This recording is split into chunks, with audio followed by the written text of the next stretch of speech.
Lesson 311. Today you're going to learn how to add, subtract, multiply, and divide rational expressions. So chapter 3 is all about algebra and area under the curve. We're going to start by practicing and strengthening your algebra skills. If you need any help at all on basic algebra stuff, please let me know. Second half of chapter 3, we're going to start talking about area under a curve, which is a really important theme for calculus for those of you moving on to calculus next year.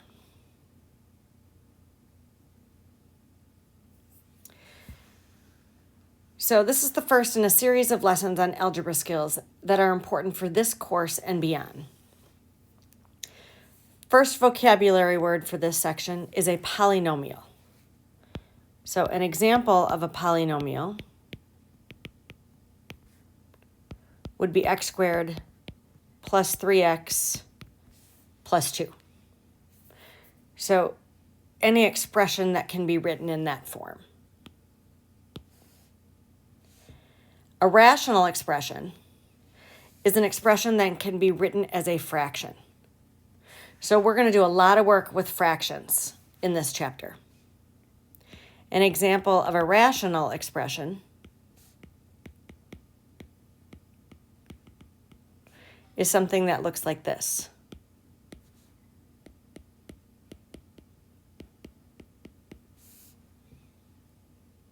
So we, in this chapter, have to know how to add, subtract, multiply, and divide fractions.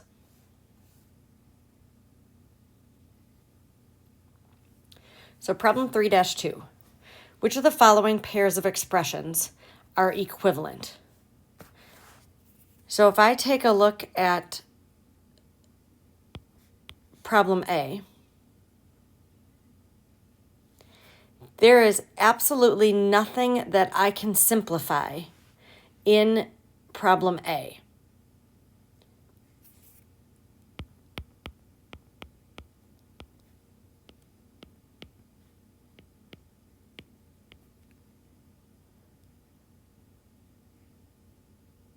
Actually, I take that back. The numerator is factorable. The denominator stays the same. But nothing is going to cancel from the numerator to the denominator because none of the factors are the same. X can't be equal to -3/4 because if I plugged -3/4 into the denominator, I would get 0. And you can't have 0 in the denominator. So now looking at example B, I have a similar factor in the numerator as the denominator. So those factors cancel out. So I'm left with x plus 2. So problem B, I have equivalent expressions. And again, -3/4 cannot be a value for x because you can't have 0 in the denominator.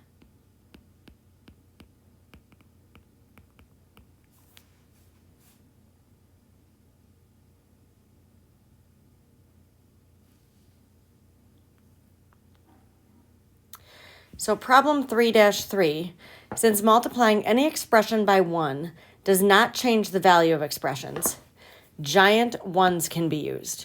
So we're going to always look for giant ones. For example, 6/20 can be rewritten as 3 times 2 and 10 times 2. And since 2 divided by 2 is 1, I can reduce 6/20 to be 3/10. So we're going to work on changing our fractions and using giant ones. So if I rewrite problem number 1 and try to find giant ones in the numerator, I have 2x minus 7 squared and 2x minus 7 to the 4th power. And then in the denominator, I have 2x minus 7 squared and x plus 1. So what I've essentially done is make a giant 1.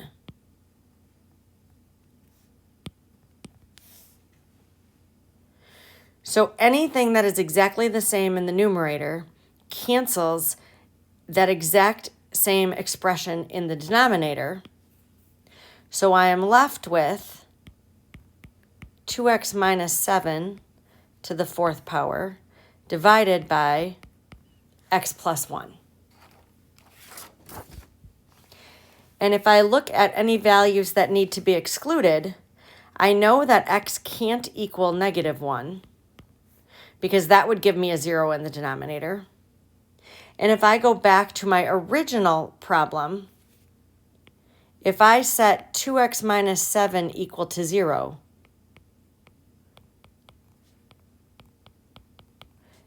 and solve for x, I find that if x is 7 divided by 2, then the denominator would be 0. So x can't be negative 1 and x can't be 7 over 2.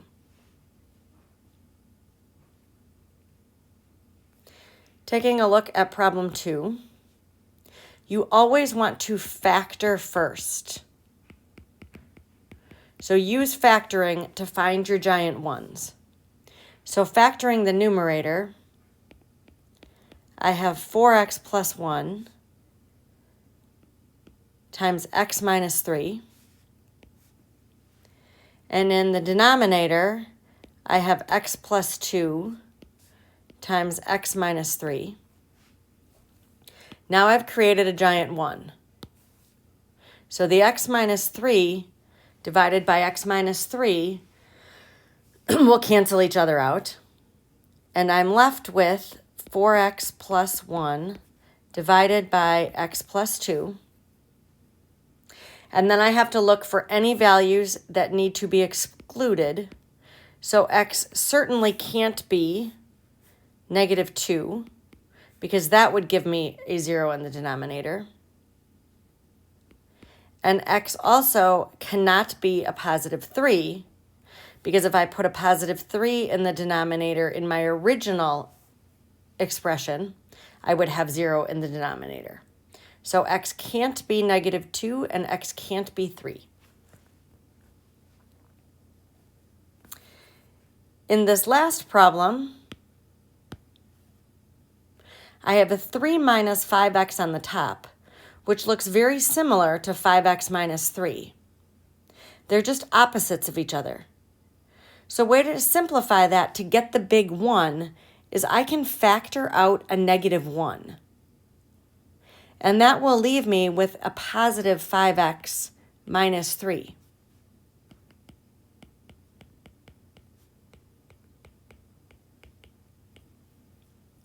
Now I have the exact same expression in the numerator as the denominator.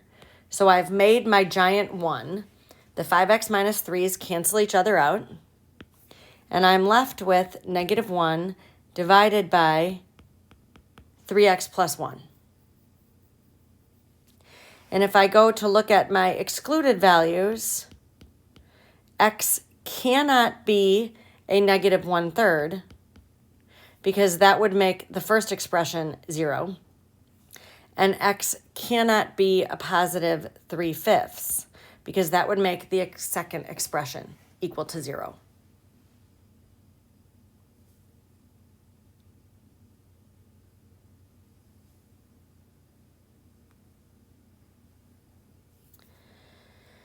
Writing equivalent expressions. So changing your fraction around, but not changing the value. So one of the options is I could factor out a 5 in the numerator, and I'd be left with x plus 2 and x plus 2 in the denominator.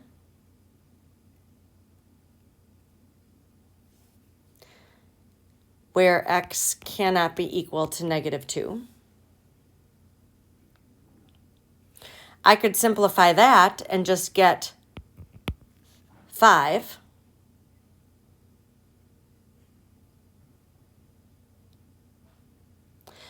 I could multiply the numerator and the denominator by 2 because I could multiply by a big 1. So I could have 10x plus 20 divided by 2x plus 4.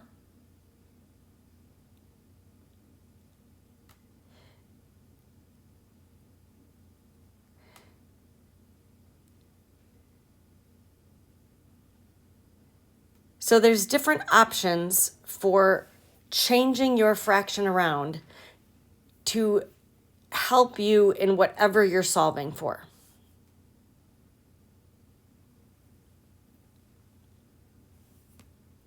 So multiplying or dividing. When we multiply, in fractions, we multiply straight across the top and straight across the bottom. So I am left with 12 times x plus 9 to the 4th power times x squared plus 5x. And in the denominator, I have 8x times x plus 9 to the 12th power. Now I have to see what big ones I have and what can I cancel from the numerator to the denominator. First thing that I notice is that I can take away the x plus 9 to the 4th, and then I'm left with x plus 9 to the 8th power. Simplifying the numerator even further, I can factor out an x.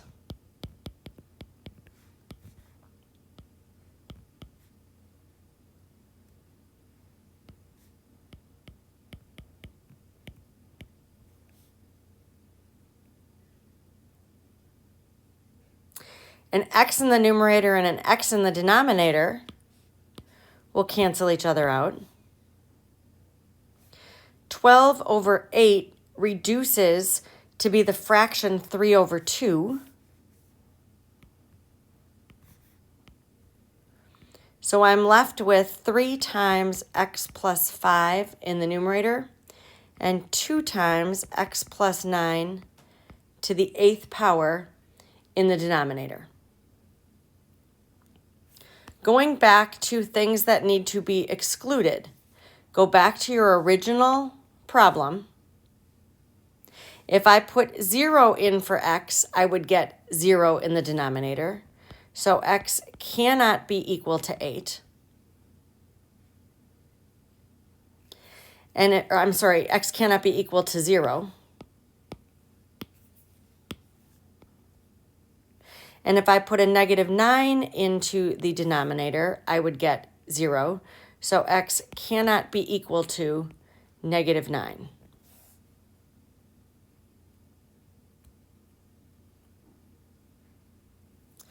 When I divide fractions, dividing fractions is the same as multiply by the reciprocal.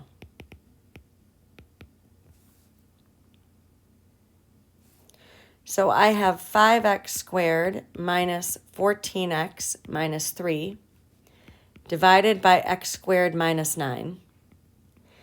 And I multiply by the reciprocal of the second fraction.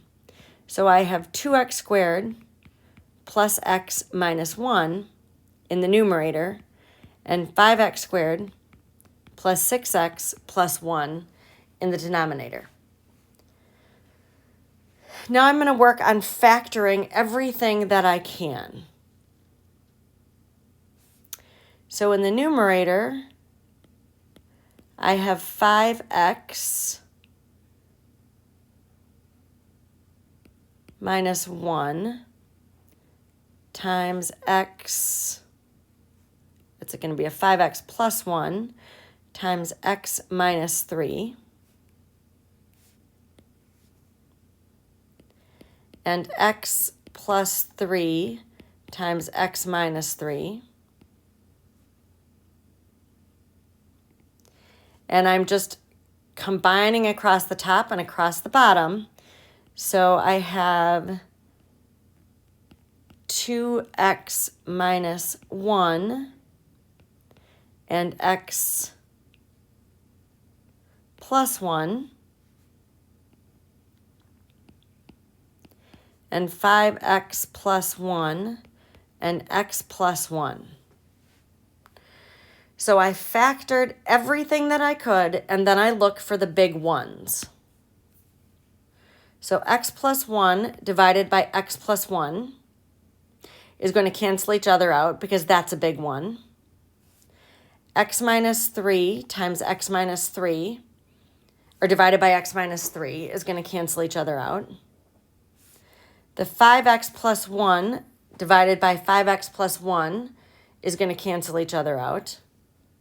And I'm left with 2x minus 1 in the numerator and x plus 3 in the denominator. Now I have to go look at all of the exclusions for x. X can't be negative 3 because that would make the first expression 0. X can't be positive 3 because that would make the second expression 0. X can't be negative 1/5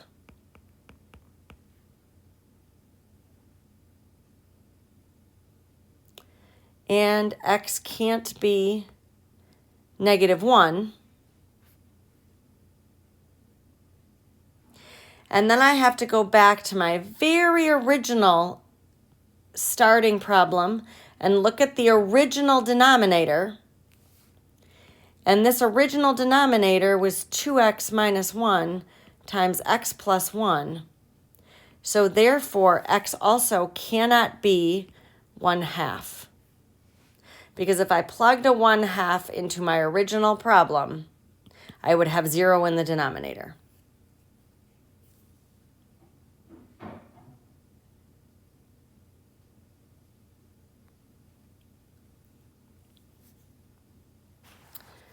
Multiplying one more and factoring as much as possible.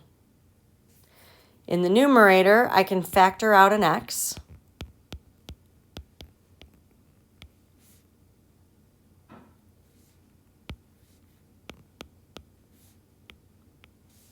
My denominator, I can factor to be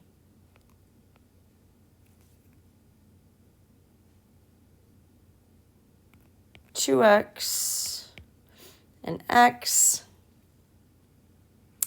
And to get a 12, I'm going to need a 4 and a 3.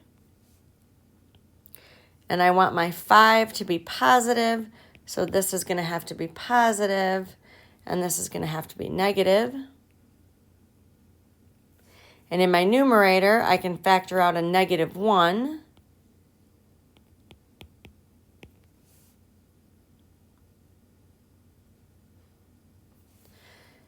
So to start, I can see that the 2x minus 3's cancel. I can see that an x cancels to leave me with x to the 5th. And x squared minus 16 factors to be x minus 4 times x plus 4.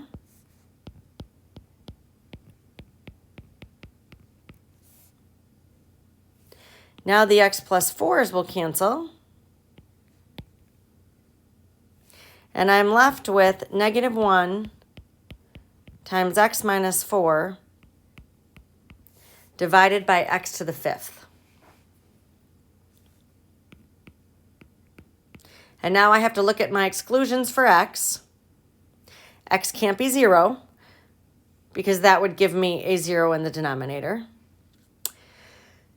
Going back to the beginning of my problem, x can't be 3/2 because that would give me a 0 in the denominator. And x can't be -4 because that would give me a 0 in the denominator. So the key to all of these problems is factor and simplify.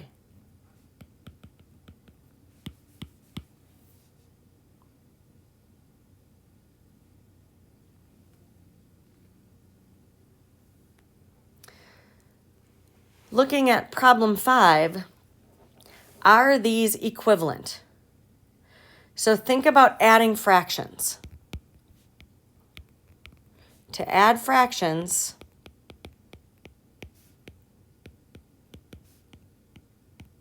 you must have a common denominator.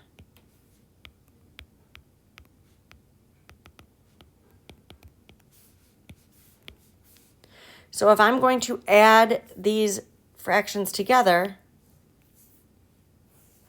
I add across the top, and I bring along the denominator. So that simplifies to be 3x plus 12 divided by 2x plus 5. So they are not equivalent.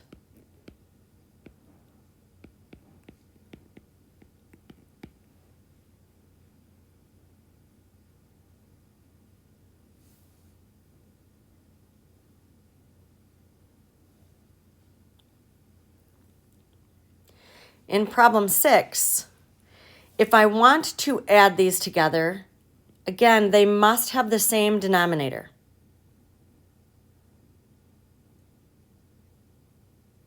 So if I'm looking at those denominators, I have an x plus 1 in each denominator, and I'm missing an x minus 6. So I'm going to multiply by the big 1, x minus 6. So I'm going to multiply by x minus 6 in the numerator and x minus 6 in the denominator.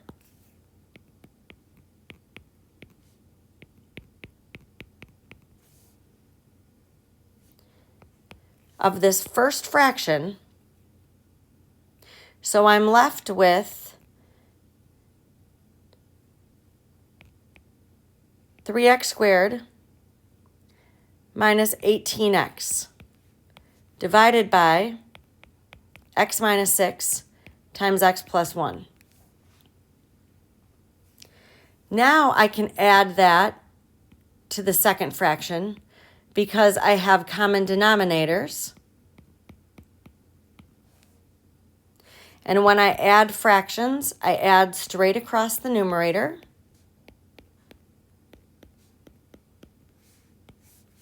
And I bring along the denominator.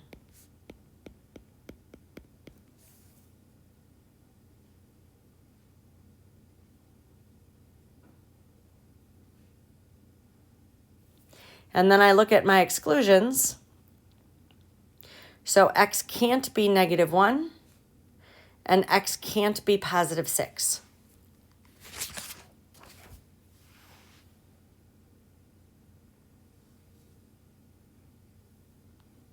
So practicing adding and subtracting. Whenever you add and subtract, you need common denominators.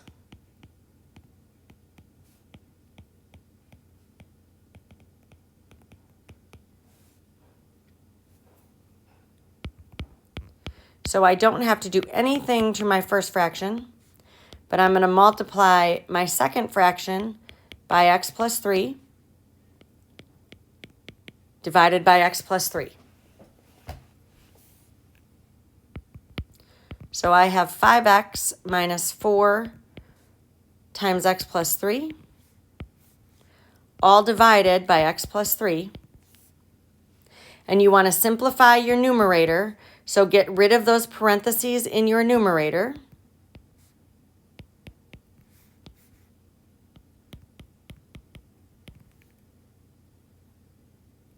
And I'm left with x minus 12 divided by x plus 3, as long as x is not equal to -3.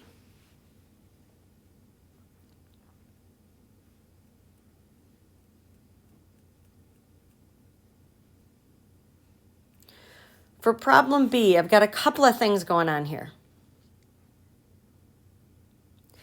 I'd probably start by factoring the denominator.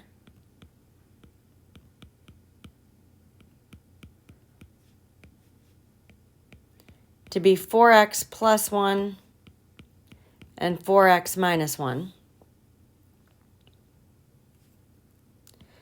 And then I can see that what I'm missing in my second fraction is a 4x plus 1.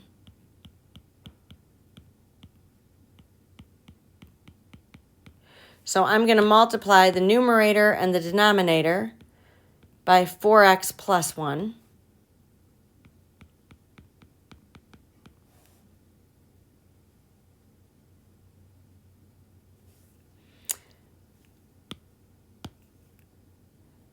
So I have 4x squared plus 5x minus 5 minus,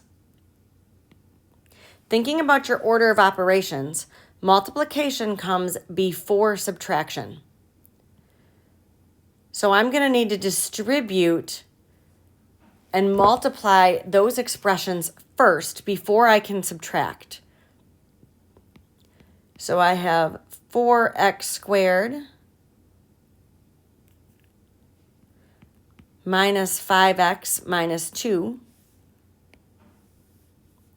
all divided by 4x plus 1 times 4x minus 1. Now I can distribute that negative sign.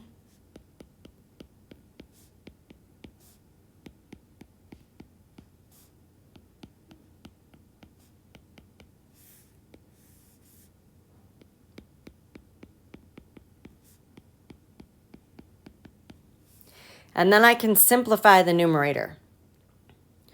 So 4x squared minus 4x squared cancels each other out.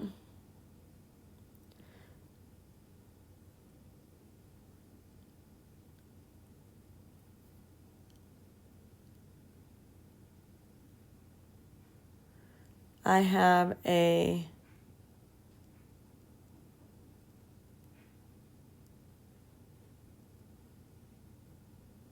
mistake somewhere in here, so let's find it.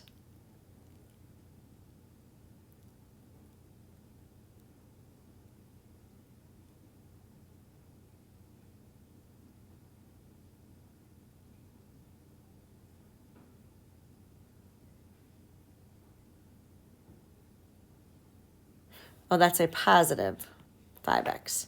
So this is a negative 5x. So the 5x's cancel each other out. So I'm left with a negative 3 in the numerator. Sorry, a positive. Yep, negative 3.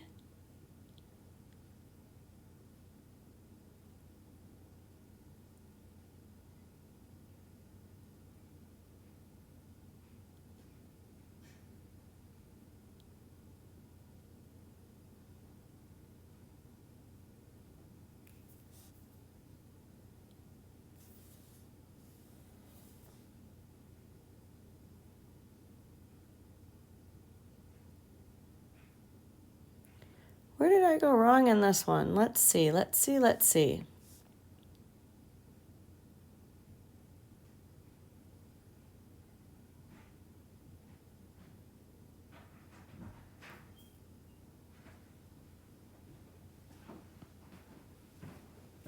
I'm ending up, let's see, with a negative 3 divided by 4x plus 1 over 4x minus 1.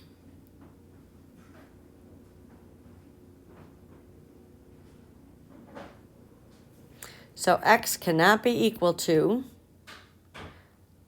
a negative 1/4 or a positive 1/4.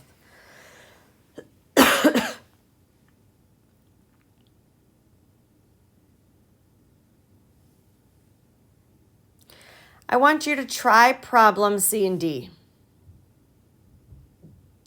and see what you come up with. Correct solutions for C are 21x plus 10x cubed plus 8 divided by 12x to the fourth, as long as x does not equal 0.